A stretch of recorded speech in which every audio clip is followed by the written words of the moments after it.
ನಿಮ್ಮೆಲ್ಲರ ಶರಣರ ಪಾದಕ್ಕೊಂದಿಸುತ್ತ ಇಂದಿನ ವಿಚಾರದೊಳಗ ಕಾಲ ನಿರೂಪಣ ಅನ್ನೋ ವಿಚಾರವನ್ನ ನೋಡಿದ್ವಿ. ಅದರಲ್ಲಿ ಈ ಮಾಯೆ ಅನ್ನೋದು ಉದಯವಾದ್ಮೇಲೆ ಕಾಲ ಅನ್ನೋದು ಬಂದಿದೆ. ಅವಿವೇಕಿಗಳು ಅಧೋಮುಖವಾಗಿ ಜೀವ ಜಗತ್ತೇ ಸತ್ಯ ಅಂತ ಹೇಳ್ತಾರ. ಆದ್ರೆ ವಿವೇಕಿಗಳು ಊರ್ಧ್ವ ಮುಖದಿಂದ ಆ ಜಗತ್ತಿನ ರಚನೆ ಎಲ್ಲಿಂದಲಾಗಿರುವುದು ಅಲ್ಲಿ ದೃಷ್ಟಿ ಹಾಕುವನು ಮತ್ತು ವಿವರಣೆ ಮಾಡಿ ಅವನಿಗೆ ಮೂಲ ಸ್ಥಿತಿಯೇ ಸಿಕ್ಕ ಬಿಡುವುದು. ಅಂದ್ರೆ ಅವನು ವಿವೇಕಿ ಆದವ್ರು ಈ ಜಗತ್ತು ಹುಟ್ಟಿತು, ಈಗ ದೇವ್ರು ಇದನ್ನೆಲ್ಲ ಸೃಷ್ಟಿ ಮಾಡಿದ ಅಂದ್ರೆ ಹಂಗಾರೆ ದೇವ್ರನ್ನ ಸೃಷ್ಟಿ ಮಾಡಿದಾರೆ ಯಾರು? ಮತ್ತೆ ಅದಕ್ಕೆ ಆಧಾರವಾಗಿದ್ದೆ ಅದು ಈ ಜಗತ್ತಿನ ಉದಯಕ್ಕೂ ಮೂಲ ಕಾರಣವ್ಯಾವುದು ಅಂತೇಳಿ ವಿವೇಕಿಯಾದವರು ವಿಚಾರ ಮಾಡ್ತಾರ. ಆದ್ರ ಶಿವಪ್ಪಜರ್ದ ತಮ್ಮದು ಮ್ಯೂಟ್ ಓಪನ್ ಐತ್ರಪ್ಪಾಜಿ. ಆದ್ರ ಪ್ರಪಂಚದಲ್ಲಿ ಇದ್ಕೊಂಡು ಪಾರಮಾರ್ಥ ವಿಚಾರವನ್ನ ತಿಳಿಯಕ್ ಏನ್ ಅಡ್ಡಿ ಇಲ್ಲ. ಆದ್ರ ಕರ್ಮಾನುಸಾರವಾಗಿ ಅವ್ರು ಪ್ರಪಂಚಿಕರಾದ್ರೂ ಕೂಡ ಯಾರೇ ಆದ್ರೂ ಕೂಡ ಅದು ಪ್ರಾರಬ್ಧ ಯೋಗದಿಂದ ಬಂದಿರ್ತತಿ. ಆ ಬಂದ್ರು ಕೂಡ ಎಲ್ಲರ ಮೂಲ ಸ್ವರೂಪ ಅನ್ನೋದು ಒಂದೇ ಆಗಿರ್ತದ. ಇದು ವಿಚಾರದ ನೆರವಿನಿಂದ ಕೂಡಲೇ ಪರಮಾತ್ಮ ಸ್ಥಿತಿಯನ್ನು ಸಾಧ್ಯ ಮಾಡಿಕೊಳ್ಳತಕ್ಕದ್ದು. ಆ ಪರಮಾತ್ಮನೇ ತಾನು ಅನ್ನೋ ವಿಚಾರವನ್ನ ವಿವೇಕದಿಂದ ಸಾಧ್ಯ ಮಾಡಿಕೊಳ್ಳಲು ಸಾಧ್ಯವಾಗ್ತದೆ. ಅಂದ್ರ ಇಲ್ಲಿ ವಿವೇಕ ಅಂದ್ರೆ ಏನ್ ಹೇಳಿದ್ರಂದ್ರ, ಈ ಜಗತ್ನ ಎಲ್ಲವನ್ನ ದೇವ್ರು ಸೃಷ್ಟಿ ಮಾಡಿದ. ಹಂಗಾರೆ ದೇವ್ರನ್ನ ಯಾರು ಸೃಷ್ಟಿ ಮಾಡಿದ್ರು? ಇದೆಲ್ಲದ ಮಾಯಾ ಸ್ವರೂಪದಿಂದ ಆಗೇತಿ ಅಂತ ಆದ್ಮೇಲೆ ಇದಕ್ಕ ಆಧಾರವಾಗಿರ್ತಕ್ಕಂಥ ಮೂಲ ಯಾವ್ದೈತೋ ಆ ಮೂಲ ವಿಚಾರ ಮಾಡೋದೇ ನಿಜವಾದ ಪಾರಮಾರ್ಥ ಆಗಿರ್ತದೆ.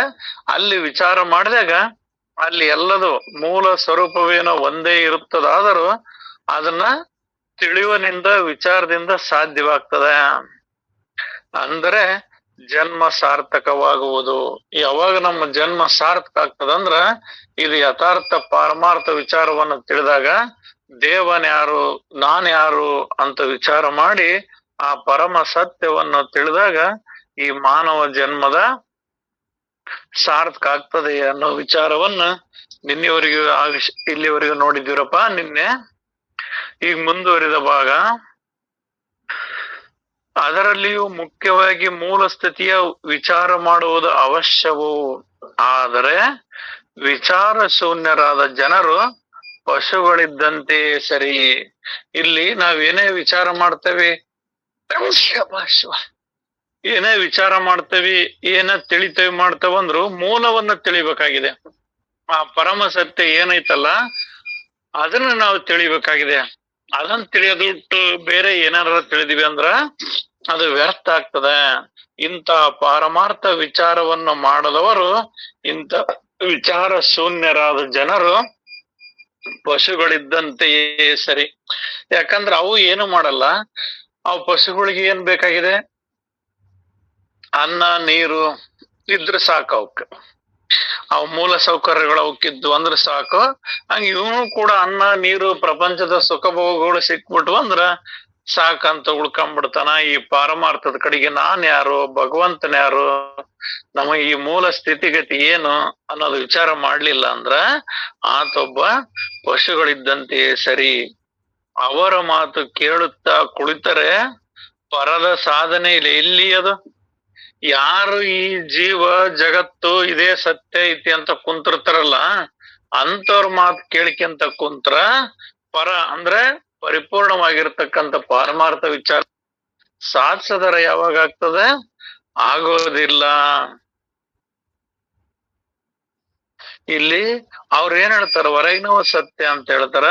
ಮತ್ ಹಿಂಗ್ ಹೊರಗ್ ಸತ್ಯ ಅಂತ ಕುಂತರವ್ರಿಗೆ ಅಂತರಂಗದೊಳಗಿನ ಆ ಮೂಲ ಅಂದ್ರೆ ಮಾಯೆಯನ್ನು ಮೀರಿರ್ತಕ್ಕಂಥ ಶಿವ ಜೀವ ಬ್ರಹ್ಮ ಇದೆಲ್ಲದಕ್ಕಿಂತ ಆಧಾರವಾಗಿರ್ತಕ್ಕಂಥ ಮೂಲ ಸ್ಥಿತಿಯನ್ನ ಪಡೆಯೋದಕ್ಕೆ ಹೆಂಗ್ ಸಾಧ್ಯ ಆಗ್ತದ?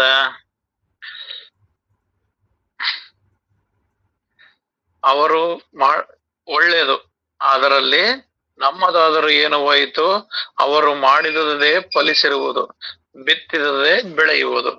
ಮತ್ತೆ ಜನ ನಮಗೆ ಹಂಗ್ ಬಂತು ಹಿಂಗ್ ಬಂತು, ಇಂಥ ಸುಖ ಬಂತು, ಇಂಥ ಕಷ್ಟ ಬಂತು, ನಮಗೆ ಯಾಕೆ ಈಗ ಬಂತು, ನಾವ್ ಹಿಂಗೇನು ಮಾಡೇ ಇಲ್ಲ, ನಾವೆಲ್ಲರಿಗೂ ಒಳ್ಳೇದ ಮಾಡಿದೇವಿ, ಆದ್ರ ನಮಗಿಂತದ್ ಕಷ್ಟ ಬಂದತಿ ಅಂತ ಹೇಳ್ತಿರ್ತಾರ. ಮತ್ತೆ ಇದಕ್ ಕಾರಣ ಏನಂದ್ರ ಹಿಂದಿನ ಜನ್ಮದೊಳಗ ಅಂತ ಬೀಜಗಳು ಬಿತ್ಕೊಂಡಿರ್ತಾರ, ಅಂತ ಬಯಕೆಗಳು ಅಕ್ಕೊಂಡಿರ್ತಾರ. ಆದ್ರೆ ಶರೀರ ಸತ್ತೋಗಿರ್ತತಿ. ಶರೀರ ಸತ್ರು ಕೂಡ ತಲೆಯೊಳಗಿನ ಆಲೋಚನೆಗಳು, ಈ ಕಾಮ ಬಯಕೆಗಳು ಈಡೇರೋದಿಲ್ಲ. ಒಂದು ಜನ್ಮಕ್ಕೆ ಆಗದವಷ್ಟು ಆಸೆ ಆಕಾಂಕ್ಷೆಗಳನ್ನ ಕಟ್ಕೊಂಡು ಸತ್ರ ಮತ್ತೆ ಅವು ಎಲ್ಲಿ ಹೋಗ್ಬೇಕು? ಅವು ಮತ್ತೆ ಪುನಃ ಜನ್ಮ ಕಾರಣಕ್ಕವು ಅವೇ ಬಿತ್ತದಕ್ ಬರ್ತಾವ. ಹಿಂದಿನ ಜನ್ಮದಾಗ ಬೇವಿನ ಬೀಜ ಹಾಕ್ಯಂದು ಈ ಜನ್ಮದಾಗ ಬೆಲ್ಲದ ಕಟ್ಟೆಯ ಕಟ್ಟಿ ಹಾಲು ತುಪ್ಪವನ್ನೆರೆದರೆ ಕಹಿ ಅಲ್ಲದೆ ಸಿಹಿ ಬಿಡಬಲ್ಲದೆ ಅಂತ ಹೇಳ್ತಾರ ಬಸವಣ್ಣವ್ರು. ಬೇವಿನ ಬೀಜವ ಬಿತ್ತಿ ಬೆಲ್ಲದ ಕಟ್ಟೆಯ ಕಟ್ಟಿ ಹಾಲು ತುಪ್ಪವ ನೆರೆದರೆ ಕಹಿ ಅಲ್ಲದೆ ಸಿಹಿ ಬಿಡಬಲ್ಲದೆ ಅಂತ. ಅಂದ್ರ ಅಂತರಂಗದೊಳಗ ವಿಷಯ ವಾಸನೆಗಳು ಗುಣಾದಿಗಳನ್ನಂತವೆಲ್ಲ ಹಾಕ್ಯಂದು ಅವೇ ಬೀಜ ಆಗಿ ಜನನಕ್ ಬಂದಿರ್ತಾವೋ ಅವನ್ನ ಅನುಭವಿಸ್ಬೇಕಾಗ್ತದೆ. ಮಾಡಿದ್ದುಣ್ಣ ಮಾರಾಯ ಅನ್ನಂಗ ನಾವ್ ಏನೇನ್ ಹಾಕ್ಯಂದಿರ್ತೀವೋ, ಏನೇನು ಭಾವನೆಗಳನ್ನ ತುಂಬ್ಕೊಂಡಿರ್ತಾವೋ ಅವೇ ಜನ್ಮಕ್ಕೆ ಕಾರಣ ಆಗ್ತಾವ. ಮತ್ತ ಅದರಂತೆ ಅವ್ರು ಅನುಭವಿಸ್ತಾರ. ಮತ್ತ ಬೀಜ ಹಾಕ್ಯಬೇಕಾರ್ನ ಒಳ್ಳೆ ಬೀಜ ಹಾಕ್ಯಂದಿದ್ರ ಒಳ್ಳೆ ಫಲ ಬರ್ತಿತ್ತು. ಮತ್ತೆ ಯಾವ್ಯಾವ ಬೀಜ ಹಾಕ್ಯಂಡಿರ್ತಾವ ಅಂತಂತ ಫಲಗಳು ಬರ್ತಾವ. ಇದಕ್ಕೆ ಈ ಬೀಜದಕ್ಕಾಗಿ ಅಲ್ಲಮ ಪ್ರಭುದೇವ್ರದ್ದು ಒಂದು ವಚನ ಹೇಳ್ತಾರ. ತನುವ ತೋಂಟವ ಮಾಡಿ ಮನವ ಗುದ್ದಲಿಯ ಮಾಡಿ ಅಗೆದು ಕಳೆದನೆಯ ಭ್ರಾಂತಿನ ಬೇರ ಒಡೆದು ಸಂಸಾರದ ಎಂಟೆಯ ಬಿತ್ತಿದನಯ್ಯ ಬ್ರಹ್ಮ ಬೀಜವ ಅಂತ. ಅಂದ್ರ ಈ ತನುವ ತೋಂಟವ ಮಾಡಿ ಅಂದ್ರೆ ಈ ದೇಹದೊಳಗ ವಿಷಯ ವಾಸನೆಗಳು ನಾನು ನಂದು ಅನ್ನೋ ಅಹಂಕಾರ ಮಮಕಾರದ ಬೀಜ ಹಾಕ್ಯನೋದಕ್ಕಿಂತ ಇದ್ಯಾವ್ದು ನಾನಲ್ಲ, ಈ ಶರೀರ ಏನ್ ನಾವು ಮಹಾತ್ಮರ ನುಡಿಯನ್ನ ಕೇಳ್ತಾ ಈ ಶರೀರ ಮನೋಬುದ್ಧಿ ಚಿತ್ತಗಳು ಯಾವಲ್ಲ, ನಾನ್ ಜೀವದನೆಯನ್ನ ಬೀಜ ಹಾಕೊಂಡಿದ್ವಿ, ನಾನು ಮನಸ್ಸದನೆಯನ್ನ ಬೀಜ ಹಾಕೊಂಡಿದ್ವಿ, ಇವನ್ನೆಲ್ಲ ಒಡೆದು ಸಂಸಾರದ ಎಂಟೆಯ ಬಿತ್ತಿದನಯ್ಯ ಬ್ರಹ್ಮ ಬೀಜವ ಅಂತ. ಅಂದ್ರ ತಾನು ಬ್ರಹ್ಮ ಸ್ವರೂಪನಿದ್ದೇನಂತ ಬೀಜ ಹಾಕ್ಯ. ಅಂತ ಬ್ರಹ್ಮ ಸ್ವರೂಪನಿದ್ದೇನಂತ ಬೀಜ ಹಾಕ್ಯ ಅಂದ್ರ ಬ್ರಹ್ಮದ ಫಲ ಬರ್ತದೆ. ಮತ್ತೆ ಈ ಜಗತ್ತಿನ ಈ ಗುಣಾದಿಗಳ ಪಶುಗಳ ಬೀಜ ಹಾಕ್ಯಂದಿದ್ದಿ ಅಂದ್ರ ಆ ಪಶುನಾಗಿ ಹುಟ್ಬೇಕಾಗ್ತದ. ಹೆಂಗಿರ್ತದ ಆ ರೀತಿ ಆಗ್ತದ ಅಂತ ಹೇಳ್ತಾರ. ಅದಕ್ಕೆ ಇಲ್ಲಿ ಮಹಾತ್ಮರು ಅವ್ರ ಏನ್ ಹೇಳ್ತಾರ, ನಾವೇನ್ ಮಾಡಕ್ ಬರ್ತೈತಿ, ಯಾರು ಯಾವ ಬೀಜ ಹಾಕ್ಯಂದ್ರೋ ಏನ್ ಮಾಡ್ಕ್ಯಂದ್ರೋ ಅದು ಅವ್ರಿಗೆ ಆಗ್ತದೆ. ಅದನ್ನ ಈಗ ಉಣ್ಣುವರಾಯ್ತು ಆಗಲಿ, ಇನ್ನು ಮೇಲಾದರೂ ಏನು ಮಾಡುವರೋ ಅದನ್ನೇ ಪಡೆಯುವರು. ಮತ್ತು ಭಕ್ತಿ ಮಾಡಿದರೆ ಭಗವಂತ ದೊರಕುವನು, ದೇವ ಭಕ್ತರು ಕೂಡಿಕೊಂಡರಂತೂ ಸಮಾಧಾನ ದ್ವಿಗುಣಿತವಾಗುವುದು. ಇಲ್ಲಿ ಈಗ ಇಲ್ಲಿವರೆಗೂ ಏನೇನೋ ಬಯಕುಗಳನ್ನ ಹಾಕ್ಯಂಡದ್ದಾಯ್ತು, ವಿಚಾರ ಮಾಡಿದ್ದಾಯ್ತು, ಅವೇ ಕರ್ಮಗಳನ್ನ ಅನುಭವಿಸಿದ್ದಾಯ್ತು. ತಿಳಿಯದೋ ಅಥವಾ ತಿಳಿಯಲಾರದೋ ಅಜ್ಞಾನದೊಳಗೆ ಬಿದ್ದಂಗಾಯ್ತು. ಇನ್ನ ಮಹಾತ್ಮರು ದೊರಕಿದ್ಮೇಲೂ ವಿಚಾರ ತಿಳಿದ್ಮೇಲೂ ಈ ಜ್ಞಾನ ತಿಳಿದ್ಮೇಲೆ ಮತ್ತ್ಯಾಕ ಅಂತಿಂತ ಬೀಜ ಹಾಕ್ಯಬೇಕು? ಹೇಳ್ತಾರಲ್ಲ ಮಹಾತ್ಮರು, ಯಾಕೆ ನೀನ್ ಬ್ರಹ್ಮ ಬೀಜವ ಬ್ರಹ್ಮ ಸ್ವರೂಪನಿದ್ದೇನೆನ್ನ ಬೀಜ ಹಾಕ್ಯ ಅಂತ ಹೇಳ್ತಾರಲ್ಲ, ಹಂಗ ಅಂತ ಬೀಜ ಹಾಕ್ಯ ಮತ್ತೆ ಹಾಕಿ ವಿಷಯ ವಾಸನೆಗಳ ಬೀಜ ಹಾಕ್ಯಂದು ನಾನು ನಂದು ಎಂಬ ಅಹಂಕಾರ ಮಮಕಾರದೊಳಗ ಬಿದ್ದು ಹುಟ್ಟದ್ಯಾಕ ಸಾಯದ್ಯಾಕ ಹುಟ್ಟಿದ್ಯಾಕಂತ ಹಿಂಗ ವಿಷಯ ವಾಸನದೊಳಗ ಬಿದ್ದು ಸಾಯ್ತವಲ್ಲ, ಅದಕ್ ನೀನ್ ಬ್ರಹ್ಮ ಬೀಜವನ್ನಕ್ಯ. ಅಖಂಡ ಮಂಡಲವೆಂಬ ಬಾವಿ ಪವನವೇ ರಾಟಾಳ, ಸುಷುಮ್ನ ನಾಳದಿಂದ ಉದಕವ ತಿದ್ದಿ ಬಸವಗಳೈವರು ಅಸಗಿಡಿಸಿಯರೆಂದು ಸಮತೆ ಸೈರಣೆ ಎಂಬ ಬೇಲಿಯ ನಿಕ್ಕಿ ಹಗಲಿರುಳು ಆವಾಗಲು ಜಾಗರವಿದ್ದು ಸಸಿಯ ಸಲಹಿದನು ಕಾಣ ಗುಹೇಶ್ವರ ಅಂತ ಹೇಳ್ತಾರ. ಏನಂದ್ರ ತಾನು ಬ್ರಹ್ಮ ಸ್ವರೂಪನಿದ್ದೇನಂತ ಬೀಜ ಹಾಕ್ಯ, ಅಲ್ಲಿ ಹಗಲಿರುಳು ಜಾಗರವಿದ್ದಂದ್ರ ಯಾವಾಗಲೂ ಕೂಡ ಸುಷುಮ್ನ ನಾಳದಿಂದ ಉದಕವಾತಿದ್ದಿ ಅಂದ್ರ ಮನಸ್ಸು ಯಾವಾಗ್ಲೂ ವಿಷಯ ವಾಸನೆಗಳ ಕಡೆಗೆ ಅಹಂಕಾರದ ಕಡೆಗೆ ನಾನು ನಂದು ಅದಿದು ಅನ್ನೋದ್ ಕಡೆಗೆ ಹೋಗ್ತದ. ಅತ್ತಾಗ ಹೋಗುವಂತ ಮನವನ್ನ ಪಾರಮಾರ್ಥದ ಕಡೆಗೆ ಅಂದ್ರ ಆ ಪರಬ್ರಹ್ಮ ಸ್ವರೂಪ ನಾನಿದ್ದೇನ ಅನ್ನೋದ್ರ ಕಡೆಗೆ ಮನವನ್ನ ತಿಳಿಸಿ ಅದು ಮತ್ತೆ ಇಂದ್ರಿಯಗಳ ಮೋಹಕ್ಕೆ ಅದು ಕೆಟ್ಟಿತು, ಯಾವ್ದಾದ್ರ ವಾಸನೆಗಳಿಗೆ ಸಿಲುಕಿದಾಗಿತ್ತಂತ ಹಗಲಿರುಳು ಜಾಗರಲಿದ್ದು ಸಮತೆ ಸೈರಣೆ ಎಂಬ ಬೇಲಿಯನ್ನಿಕ್ಕಿ ಹಗಲಿರುಳು ಜಾಗರವಿದ್ದು ಸಸಿಯ ಸಲಹಿದೇನು ಕಾಣ ಗುಹೇಶ್ವರ ಅಂತ ಹೇಳ್ತಾರ. ಅಂದ್ರ ನಾವ್ ತಿಳಿಬೇಕಾಗಿರೋದು ಮಾಡ್ಬೇಕಾಗಿರೋದು ಯಾವ್ದೈತಲ್ಲ ಅದನ್ನ ತಿಳಿಬೇಕಾಗೈತೆ. ಇಲ್ಲಿ ಯಾವ್ದು ನಮ್ ಮನದೊಳಗೆ ಅಕ್ಕಬೇಕಾಗೈತಿ ಅಂದ್ರ ಇಲ್ಲಿ ಮಾನವ ಜನನದ ಲಾಭ ಯಾವ್ದಂದ್ರ ನಾನು ಯಾರಂದು ತಿಳಿಯುವುದು ಅಂತ. ಮತ್ತೆ ಇಲ್ಲಿ ಮಹಾತ್ಮರು ಏನ್ ಹೇಳ್ತಾರ, ನೀನ್ ಇರೋದ ಬ್ರಹ್ಮ ಸ್ವರೂಪ ದೀಪ, ಆ ಬ್ರಹ್ಮವೇ ತಾನೆಂದು ಅರಿತು ಸುಮ್ಮನಿರಲು ನೀನು ಮುಕ್ತನೌದು ಅಂತ ಹೇಳ್ತಾರ. ಹಂಗಂಗ ಸುಮ್ಮನಿರ್ತಾನೆ ಅಂದ್ರೆ ಇರಕ್ ಬರೋದಿಲ್ಲ, ಆ ಬ್ರಹ್ಮವೇ ತಾನಂತ ಅರಿಬೇಕಾಗ್ತದ, ತಿಳಿಬೇಕಾಗ್ತದ. ಇಲ್ಲಿ ಕೂಡ ಅದ್ನ ಹೇಳ್ತಾರ, ಆ ಯಥಾರ್ಥ ವಿಚಾರವನ್ನು ನೀವು ತಿಳಿರಿ. ಅದನ್ನ ತಿಳಿದು ಆ ದೇವರು ಮತ್ತು ನೀವು ಇಲ್ಲೇನ್ ಮೊದಲು ದ್ವೈತ ಭಾವ ಐತಿ, ದೇವರು ಬೇರೆ ನಾನ್ ಬೇರೆ ಅಂತ ಐತಿ. ಅದು ವಿಚಾರ ಮಾಡ್ತಾ ದೇವ್ರು ಬೇರೆ ಇಲ್ಲ ನಾನ್ ಬೇರೆ ಇಲ್ಲ ಅಂತ ಏಕತ್ವ ಬಂತಂದ್ರ ಅದೇ ದ್ವಿಗುಣವಾಗ್ತದ. ಅಂದ್ರೆ 2 ಪಟ್ಟು ಶಕ್ತಿ ಆದಂಗತಿ. ಅದಕ್ಕ ಆ ಸಮಾನವಾದದ್ದು ಅಸಾಧ್ಯವಾದದ್ದು ಯಾವ್ದು ಇಲ್ದಂಗ ಆಗ್ತದೆ. ಯಾಕಂದ್ರ ದೇವ ಭಕ್ತರು ಕೂಡಿಕೊಂಡರಂತೂ ಸಮಾಧಾನ ದ್ವಿಗಣಿತವಾಗುವುದು.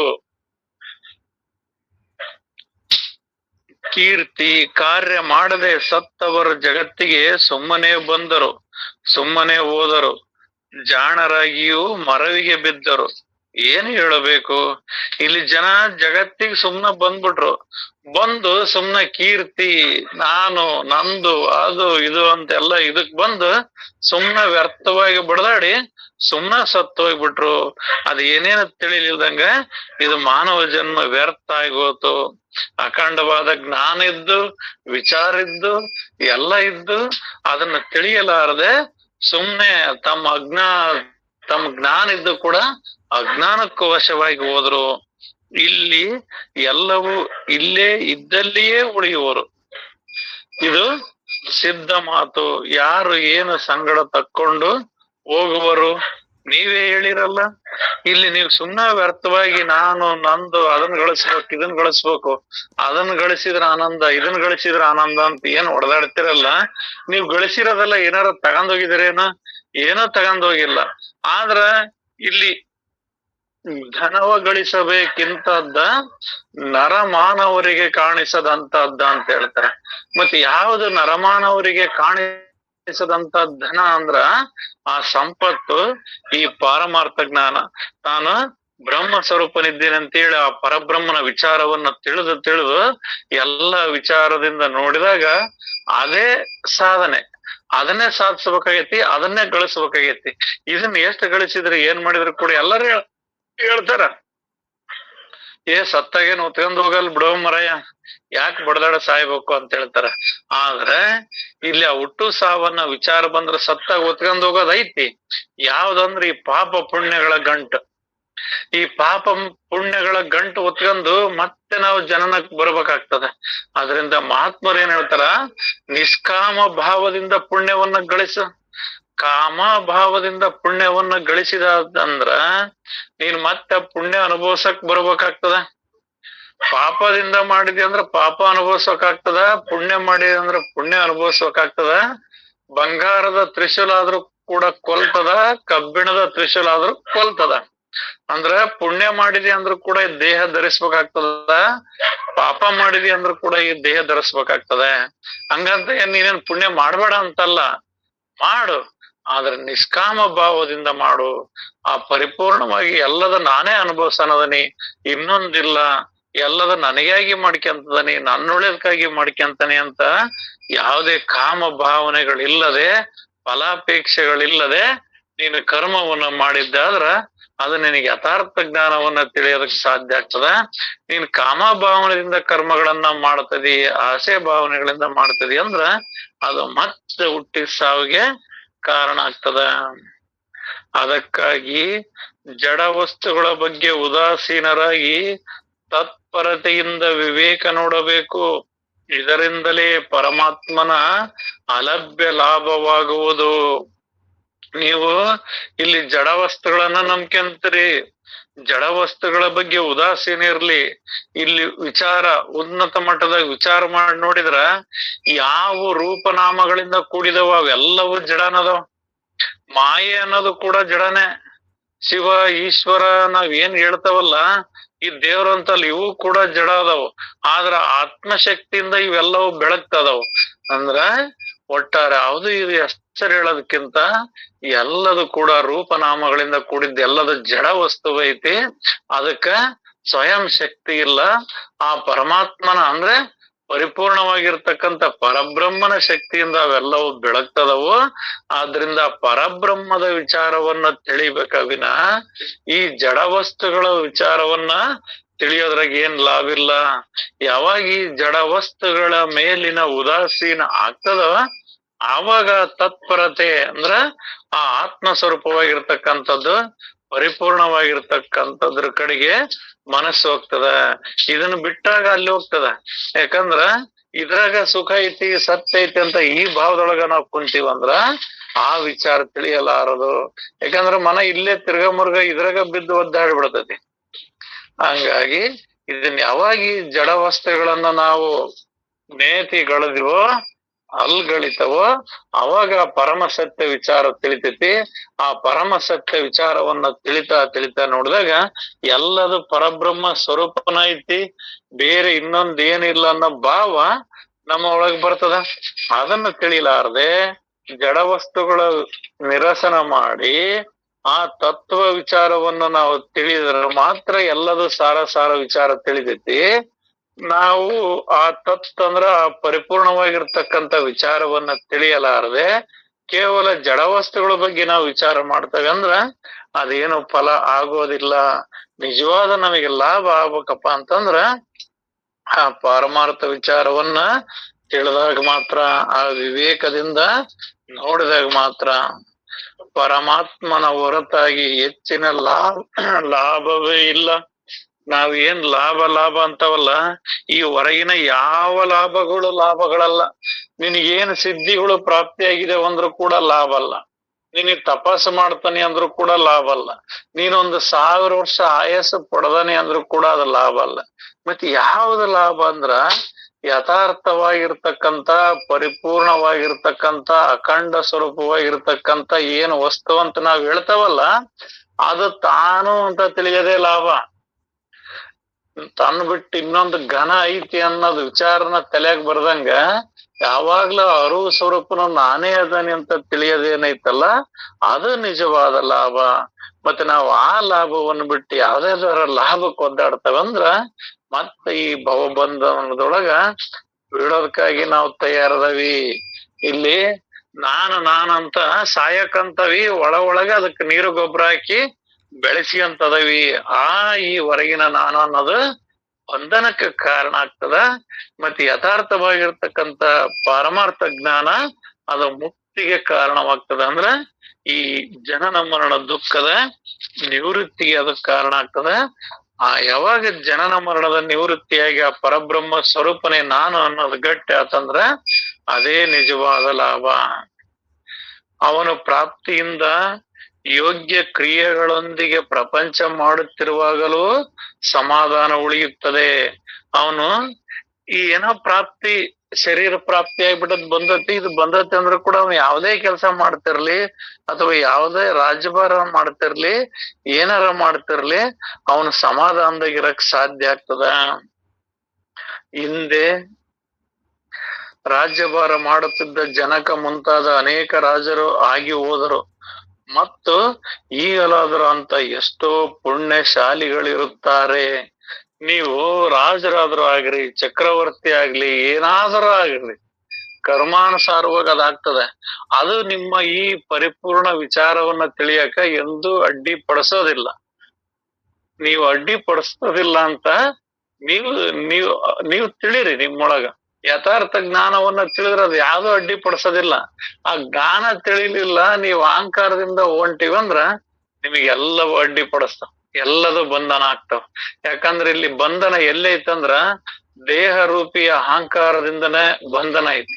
ಇದಕ್ಕೊಂದು ಸಣ್ಣ ಉದಾಹರಣೆ, ಬಂಧನ ಹೆಂಗೈತಿ ಬಂಧನ ಹೆಂಗಿಲ್ಲ ಅನ್ನೋದಕ್ಕ ನಾರದ ಮಹರ್ಷಿಗಳನ್ನ ಶ್ರೀಕೃಷ್ಣ ಏನೋ ಒಂದು ಪ್ರಶ್ನೆ ಕೇಳ್ತಾರ.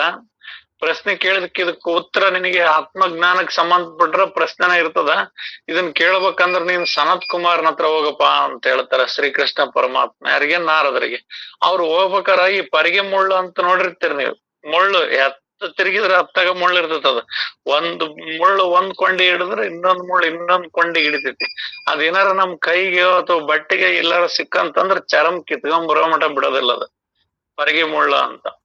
ಹಂಗ ಇವ್ರು ಅಲ್ಲಿಗೆ ನಡ್ಕೊಂಡ್ ಹೋಗ್ಬೇಕಾದ್ರ ಏನು ಶ್ರೀಕೃಷ್ಣ ನನಗ್ ಹೇಳ್ಬಿಟ್ಟಲ್ಲ, ಇವನ್ ಯಾರ ಸನತ್ ಕುಮಾರ ನನ್ ಸಣ್ಣ ಹುಡುಗದನ, ಇವನ್ ಹತ್ರ ನಾನ್ ಪಾರಮಾರ್ಥ ಕೇಳಕ್ ಹೋಗ್ಬೇಕಾ? ಇದ್ ಎಂತ ಇದು? ಆದ್ರೂ ಹೋಗ್ಲಿಲ್ಲ ಅಂದ್ರ ಮತ್ ನನಗೆ ಆತನ ಮಾತ್ ಮೀರಿದಂಗ ಆಕತಿ, ಮತ್ ನನಗ ಜ್ಞಾನ ತಿಳಿಲಾರ್ದಂಗ ಆಕತಿ. ಇರ್ಲಿ ತಡಿ ಹೋಗ್ಬೇಕ ಅನ್ಕಂತ ಹೋಗ್ಕಾನ. ಏನ್ ವಿಚಾರ ಮಾಡ್ಕೊಂತ, ನಾನು ಹಿರಿಯನದನಿ, ನಾನ್ ದೊಡ್ಡನದನಿ, ನಾನು ತ್ರಿಲೋಕ ಸಂಚಾರಿ ಅದನಿ, ನಾನು ಎಲ್ಲಾ ಸುದ್ದಿಗಳನ್ನ ತಿಳಿಸೋನ್ ನಾನದನಿ ಅನ್ನೋ ಅಹಂಕಾರ ಇರ್ತತಿ. ಅವಾಗ ಇವನಿಗೆ ಆ ಪರಗೆ ಮುಳ್ಳಿಂಗ್ ಹೋದಾಗ ಈ ಕಡೆಗೆ ಅಂಟಿಕೆಂತತಿ, ಈ ಕಡೆ ತಿರುಗಿ ಈ ಕಡೆ ಬಿಡಿಸ್ಕೊನಕ್ ಹೋದ್ರ ಎಡಗಡೆದ್ ಬಿಡಿಸ್ಕೊನಕ್ ಹೋದ್ರ ಬಲಗಡೆದ ಅಂಟಿಕೆಂತತಿ, ಬಲಗಡೆದು ಬಿಡಿಸ್ಕೊನಕ್ ಹೋದ್ರ ಎಡಗಡೆದ ಅಂಟಿಕೆಂತತಿ. ಆದ್ರೂ ಹಂಗಿಂಗ ಒದ್ದಾಡ್ಕೊಂತ ಅಲ್ಲಿ ಹೋಗ್ತಾನ. ಅವಾಗ ಹೋದ ಪ್ರಶ್ನೆ ಕೇಳಿದ್ಕ ಅದೇನೋ ಅದ ವಿಷಯ ನನಗೆ ಅಷ್ಟು ಮಾಹಿತಿ ಇಲ್ಲ. ಇಷ್ಟಂತೂ ಸತ್ಯ, ಅಹಂಕಾರ ಭಾವದಿಂದ ಅಲ್ಲಿ ಹೋದಾಗ ಅವ್ರಿಗೆ ಈ ಮುಳ್ಳುಗಳು ಎಲ್ಲ ಮೈಯೆಲ್ಲ ತರದು ಮೈಯೆಲ್ಲ ರಕ್ತ ರಕ್ತ ಆಗ್ತದ. ಆವಾಗ ಆ ಕಡೆಯಿಂದ ಈ ಕಡೆಯಿಂದ ಹೋಗ್ಬೇಕಾದ್ರೆ ಇಷ್ಟೆಲ್ಲ ನಡೀತದ. ಆಮೇಲೆ ಸನತ್ ಕುಮಾರ್ನ ಹತ್ರ ಹೋಗಿ ಪಾರಮಾರ್ಥ ವಿಚಾರವನ್ನೆಲ್ಲ ಕೇಳಿ ವಿಚಾರ ಮಾಡಿ ಆವಾಗ ತನ್ನೊಳಗಿರ್ತಕ್ಕಂತ ಇವನ್ ಹುಡುಗ ಸಣ್ಣನದನ, ನಾನು ದೊಡ್ಡನದನಿ, ನಾನ್ ತ್ರಿಲೋಕ್ ಸಂಚಾರದನಿ, ಅವನದನಿ ಇವನದನಿ ಎಲ್ಲ ಭಾವಗಳನ್ನ ತೆಗೆದಾಕಿ ಎಲ್ಲದು ಒಂದೇ ಐತೆ ಅಂತೇಳಿ ಜ್ಞಾನ ವಿಚಾರವನ್ನ ತಿಳಿದು ಬರ್ತಾನ. ತಿಳಿದು ಬಂದಾಗ ಈ ಕಡೆಯಿಂದ ಹೋದಾಗ ಯಾವ ಅಡ್ಡಿ ಪಡಿಸಿದ್ವೋ ಆ ಮುಳ್ಳುಗಳು ಎಲ್ಲವೂ ಕೂಡ ಬಾಗಿ ತಲೆಬಾಗ್ತಾವ ಆತನ ಪಾದಕ್. ಅಂದ್ರ ಇದ್ರದ್ದು ಲಕ್ಷಾರ್ಥ ಏನ್ ಹೇಳ್ತಂದ್ರ, ಎಲ್ಲೆಲ್ಲಿ ನಾನು ಅಹಂಕಾರದಿಂದ ಕೂಡಿರ್ತೀಯೋ, ಎಲ್ಲೆಲ್ಲಿ ನಾನ್ ಜೀವದನಿ, ನಾನ್ ಅವನದನಿ, ನಾನ್ ಇವನದನಿ ಅನ್ಕಂತ ಕುಂತಿರ್ತೀಯಲ್ಲ, ಅವೆಲ್ಲವೂ ಕೂಡ ಬಂಧನ ಐತಿ. ಮಹಾತ್ಮರ ಜ್ಞಾನದ ವಿಚಾರಗಳಿಂದ ತಿಳಿದು ನೋಡಿದೆ ಅಂದ್ರ ಆ ಬಂಧನ ಏನಂತೀಯಲ್ಲ ಅದೆಲ್ಲದು ತಲೆಬಾಗ್ತದ. ಆ ಜ್ಞಾನದಿಂದ ಯಾವ್ದು ವಜ್ಜೆ ಆಗೋದಿಲ್ಲ, ಯಾವ್ದು ಬಂಧನ ಆಗೋದಿಲ್ಲ. ಈ ನಾವಿಲ್ಲಿ ಒಂದ್ 10 ಎಕರೆ ಒಂದಿಟ್ಟು ಹೊಲ, ಒಂದ್ ಹೆಂಡತಿ ಮಕ್ಳು ಇಷ್ಟ ನಮಗ್, ಅಯ್ಯೋ ನಮಗ್ ಆಗೋದಿಲ್ರಿ, ಬಿಡವಿಲ್ರಿ, ಅದೈತ್ರಿ ಇದೈತ್ರಿ ಅಂತ. ಮತ್ತೆ ಮಹಾರಾಜರು ಜನಕ ಮಹಾರಾಜನಂತ ಋಷಿಗಳು ಮತ್ತೆ ಅವರು ಪಾರಮಾರ್ಥ ಸಾಧಿಸಿದ್ರಲ್ಲ, ರಾಜ ಋಷಿಯಾಗಿ ಬಾಳಿದ್ರಲ್ಲ, ಮತ್ತೆ ಅವ್ರಿಗೇನ್ ಅರಮನೆ ಕೋಟೆ ಕೊತ್ತಲು ಇವ್ಯಾವ ಅಡ್ಡಿ ಪಡಿಸ್ತಿಲ್ಲೇನ್? ಅವ್ರು ಮಲಗೋ ಒಂದು ಅಣುವಿನಷ್ಟು ಅವ್ರ ಭಾಗದಾಗ ಒಂದು ಪಾಯಿಂಟ್ ನಮ್ಮಷ್ಟು ಸಿರಿ ಸಂಪತ್ತಿಲ್ಲ. ಇಷ್ಟ ನಾವು ಬಿಡಕ್ ಒದ್ದಾಡ್ತದವಿ. ಮತ್ತೆ ಅಂತವ್ರು ಕೂಡ ಈ ಪಾರಮಾರ್ಥ ವಿಚಾರವನ್ನ ಸಾಧನೆ ಮಾಡಿದ್ರಲ್ಲ ನಿಜಗುಣ ಶಿವಗಳು. ಅವರು ಕೂಡ ಈ ಕೊಳ್ಳೆಗಾಲದ ಗಾಳಿಪುರ ಅನ್ನೋ ಸಂಸ್ಥಾನದ ಒಂದು ರಾಜರಾಗಿದ್ರು. ಅವರು ಕೂಡ ಎಲ್ಲವನ್ನ ಬಿಟ್ಟು ಬಂದು ಸಾಧಿಸೋದ್ರಿಂದ, ಈ ಪರಮ ಸತ್ಯವನ್ನ ತಿಳಿಯೋದ್ರಿಂದ ಎಲ್ಲದು ಸುಲಭ ಸರಳವಾಗಿ ಆಗ್ತದ. ನಾವ್ ಈ ವಿಚಾರವನ್ನ ತಿಳಿಲಾರ್ದೆ ಅಂದ್ರ ಈ ಪಾರಮಾರ್ಥ ವಿಚಾರವನ್ನು ನಾವು ತಿಳಿಲಾರ್ದೆ ಏನಾರ ತಿಳ್ಕಂತ ಹೋಗಿ ನಮಗ್ ನಾವೇ ಬಂಧನ ಮಾಡಿಕೊಂತವಿ. ಅಲಿಸ್ನಣ್ಣ ಕೊಬ್ಬರಿ ಎಣ್ಣೆ ಕೈಗೆ ಎಣ್ಣೆ ಹಚ್ಗಳಿಲ್ದಂಗ, ಚಾಕಕ್ಕೆ ಎಣ್ಣೆ ಹಚ್ಗಳಿಲ್ದಂಗ ಹೆಂಗ ಕಿತ್ಕೊಂಡ್ ತಿನ್ನಕ್ ಹೋದ್ರ ಅದ್ ಅಲಿಸ್ನಣ್ಣ ತಿನ್ನಕ್ ಬರೋದಿಲ್ಲ. ಅದು ಬಂಧನ ಹೆಂಗಾಗ್ತದೋ ಹಂಗ ಈ ಪಾರಮಾರ್ಥ ಅನ್ನೋದು ಕೂಡ ನಾವ್ ಹೆಂಗ ತಿಳಿತೀವಿ ಅಂದ್ರ ಆಗಲ್ಲ. ಗುರು ಮುಖಾಂತರ ಬಲ್ಲಂತವ್ರ ಮುಖಾಂತರ ತಿಳಿದ್ರ ಸುಲಭವೋ ಬ್ರಹ್ಮವಿದ್ಯೆ ಬಲು ಸುಲಭವೋ, ಬ್ರಹ್ಮವಿದ್ಯೆ ಬಲು ಸುಲಭವೋ, ಗುರು ಒಲಿದೇಳಲದು ಬ್ರಹ್ಮನಿಗೆ ಅಸಾಧ್ಯವೋ ಅಂತ. ಗುರು ಒಲಿದೇಳಲು ಬ್ರಹ್ಮವಿದ್ಯೆ ಬಲು ಸುಲಭವೋ ಬಲು ಸುಲಭವೋ, ಗುರು ಒಲಿದೇಳದಿದ್ದರೆ ಅದು ಬ್ರಹ್ಮನಿಗೆ ಅಸಾಧ್ಯವೋ ಅಂತ ಹೇಳ್ತಾರೆ. ಅಂದ್ರ ಆ ಅರು ಸ್ವರೂಪವಾಗಿರ್ತಕ್ಕಂಥ ಯಥಾರ್ಥ ತಿಳಿದಿರ್ತಕ್ಕಂಥ ಗುರು ನಮಗೆ ಬಿಡಿಸಿ ತಿಳಿಸಿ ಹೇಳ್ತಾರಂದ್ರ ಬ್ರಹ್ಮವಿದ್ಯೆ ಬಹಳ ಸುಲಭ. ಮತ್ತೆ ಅಂತ ಗುರುಗಳು ನಮಗ್ ಸಿಗ್ಲಿಲ್ಲ, ಅಂತ ಬಲ್ಲಂತವ್ರು ನಮಗೆ ದರ್ಶನ ಆಗ್ಲಿಲ್ಲ ಅಂದ್ರ ಬ್ರಹ್ಮನಿಗೂ ಕೂಡ ಇದು ಅಸಾಧ್ಯ. ಇಂಥ ವಿಚಾರವನ್ನ ತಿಳಿಬೇಕಂದ್ರ ಈ ಪಾರಮಾರ್ಥ ವಿಚಾರವನ್ನ ತಿಳಿಬೇಕಾಗೈತಿ. ಎಲ್ಲಾ ಮಹಾತ್ಮರು ರಾಜ ಮಹಾರಾಜರು ಆದ್ರೂ ಕೂಡ ಇಂಥ ಪಾರಮಾರ್ಥ ವಿಚಾರವನ್ನ ತಿಳಿದು ತಮ್ಮ ರಾಜಭಾರವನ್ನು ಮಾಡ್ಕೊಂಡು ಹೋಗಿದ್ದಾರೆ. ಅವ್ರು ಎಷ್ಟು ಪುಣ್ಯಶಾಲಿಗಳಾಗಿದ್ದಾರೆ.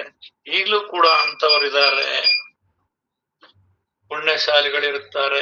ಈಗೆಂದ ಮಾತ್ರಕ್ಕೆ ರಾಜನೆಂದರೆ ಮಹತ್ವವೆಂತಲ್ಲ, ಅತಿಯಾಗಿ ಪ್ರಪಂಚದಲ್ಲಿದ್ದು ಪಾರಮಾರ್ಥ ಸಾಧಿಸಿದ ಆದರೆ ಉದಾಹರಣೆ ಕೊಡುವ ಉದ್ದೇಶವಿರುತ್ತದೆ.